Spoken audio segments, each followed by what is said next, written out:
Handa umanong magbigay ng 5 milyong piso ang negosyanteng si Chavez Singson sa pamilya Yulo. Maayos lamang daw ang pamilya ng two-time gold Olympic medalist na si Carlos Yulo. Para daw kasi kay Chavez Singson, importante ang pamilya higit sa ano paman. Ginagawa daw ito ni Chavez hindi dahil sa 2 gintong medalya na nakuha ni Carlos sa Olympic. Ginagawa umano ito ng Chavez upang magkaayos at magkita na ang mag-ama. Dahil mahirap daw talaga ang may tampuhan sa pamilya, naranasan niya na daw kasi ito. Kwento ni Chavez, pumayag na daw ang ama ni Carlos Yulo na magkita sila sa tanggapan ng negosyante. Ngunit ang ina umano ni Carlos ay hindi pa nakakapagdesisyon dahil malalim daw talaga ang tampo nito sa kanyang anak. Gayunpaman, kahit na hindi umano sumama si Angelica sa pagkikita ng mag-amang Yulo ay okay lang daw ito. Ibibigay niya pa din umano ang 5 milyong piso na pinangako niya. Tila daw kasing malabong pumayag si Mrs. Yulo dahil nga sa tampo nito sa anak na si Carlos Yulo. Pinas, wala kasing para nag-away-away, hindi nila makontak. So, kako, okay lang, pero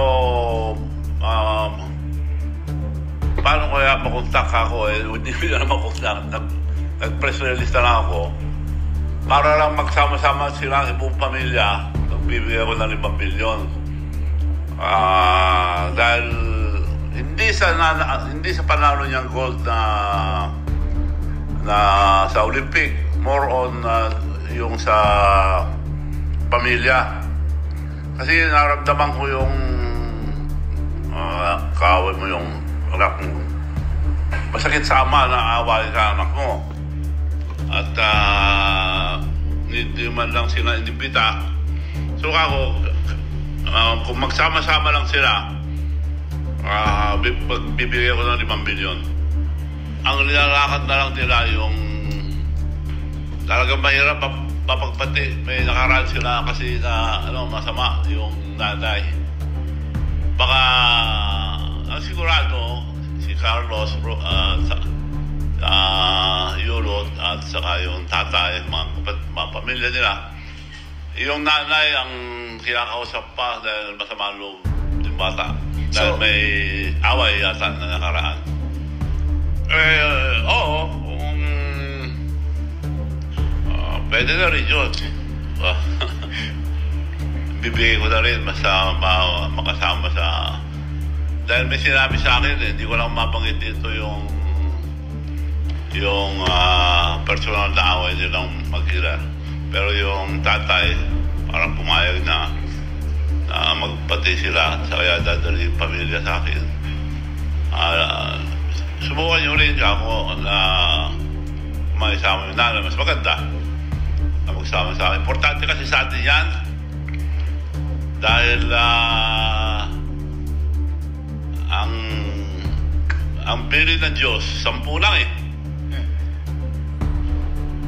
Honor thy father and thy mother. Diba? You have to give honor to your father and mother. Isa sa 10 Commandments yan.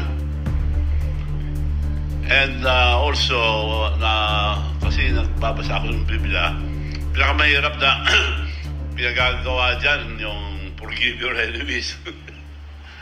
Maganda kung magsama-sama sila. Importante sa akin, magsama-sama silang buong pamilya. Kung ano man ang napag-awalan niyo yung araw, sana patawarin niyo na ang nanay niyo kung siyang may kasalanan o sino man may kasalanan. Mas maganda sana dahil wala ka naman dito sa mundo ito kundi sa nanay at tatay mo. So, nakikiusap ako sa at maligaya kayong pamilya, maligaya na rin ako. Kaya nagbibigay ako ng 5 milyon sa pamilya nyo mapatawad nyo isa't isa. Congratulations sa lahat ng mga atleta natin. They did their best. Siguro next time baka magpursige sila baka mas makakaraming patay ng gold. Samantala, nag-react naman si Mrs. Angelica Yulo sa naging post ni Direk Daryl Yap na kung saan nagbigay ito ng pabirong mensahe kay Chavit matapos mabalitaan ang pagbibigay nito ng pera sa pamilya Yulo. Bigyan nyo sa pamilya niya kahit 100 million pa yan, I wouldn't consider a half-baked reconciliation. It's not morals, but that's worse than not having a communication with them. It's like saying that family relations can be both.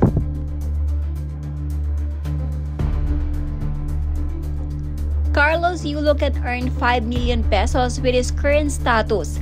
Why not let the guy enjoy his victory and deal with his family problems on his own terms? Hilig talagang magpa-relevant ng matandang ito kahit wala sa hulog.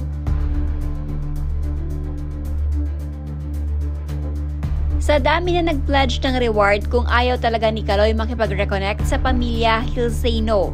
If makipag-reconnect naman siya, baka sabihin naman ng amuyong 5M lang palang halaga ng pagkikipagbate. Kung totoo ito, bakit ka makikialam sa buhay ni Kaloy? Family issue yon, huwag mong pilitin. Magsama kung hindi pa okay ang lahat, let time heal all of them.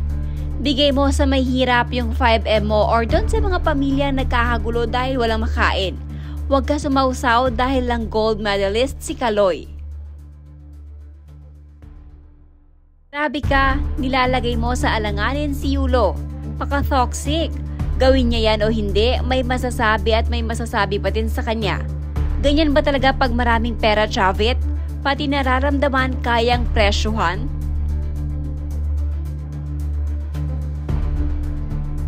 Tigilan na ang pagsakay sa pagkabanalo ni Carlos. Utang na loob, babayaan na natin siya makabalik sa normal niyang buhay. Ang OA nang napakikialam ng mga tao. Bakit pinipilit ipagbate? Urgent pa dapat? Siguro tama nga na dapat in good terms silang pamilya pero baka not now. Hindi naman natin alam kwento nila. Baka pag nagkaganon, baka need pa ni Kaloy ng time o baka siya nga rin yung inagrabyado. So wag ipilit na ipagbate, baka di pa siya ready. Just because pinag-awayan na pera. So you mean makikipag-reconcile dahil sa pera. So si Kaloy ngayon ang mukhang pera. If he felt bad sa tatay or dun sa lolo, then yes, I agree. Nakawawa talaga yung mga nadamay dahil sa nanay ni Kaloy. Pero my goodness, bakit kailangan ipaglanda ka ng suhol na pera? Nakakabastos. Nakita na ngang hindi sila okay ng family niya. Alam na nga na related sa pera ang issue. Tapos gagawa ng ganyang kondisyon para magbigay ng pera? Parang sadyang gumagawa ng dagdag na drama, hay nako. Kaloy, ignore this boomer trapo. Big no, ganun ba kababatingin niya kay Carlos at pera-pera lang pati sa pamilya? May moral at paninindigan po yung bata, huwag niyo siyang igaya sa inyo. Lumalabas na mukhang pera ang pamilyang Yulo, huwag kang kahagat dito Kaloy. Reconcile with your family on your own and privately. Iwasan mo muna ang media if possible during this period or time.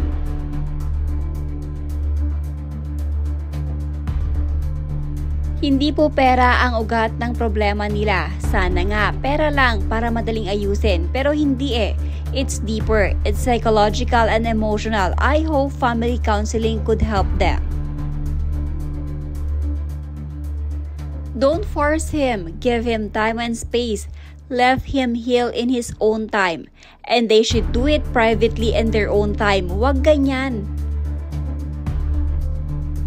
An alleged rich man thinks money can buy genuine family bond.